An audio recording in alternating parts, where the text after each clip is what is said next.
So here's a really cool example of a old counterweight driven mechanical timepiece that has been retrofitted with an automatic winder.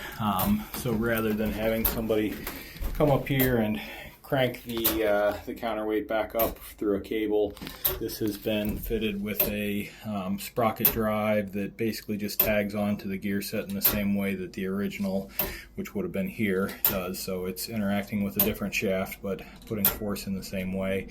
And this one, rather than having a very long shaft, it just covers the span of about 5 feet here, and once the weight reaches the bottom, it hits a limit switch that engages the motor until it hits an upper limit switch, and that stops it, and it begins its descent back down to the bottom again.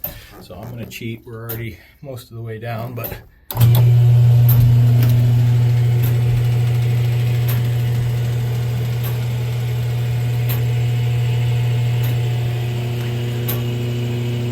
while this is happening, it is still applying the same pressure to that sprocket there. It is still doing the exact same thing, but it is winding the weight back up to the top so that it can continue to provide that force for another, I'm guessing, probably 4 or 5 days on this system.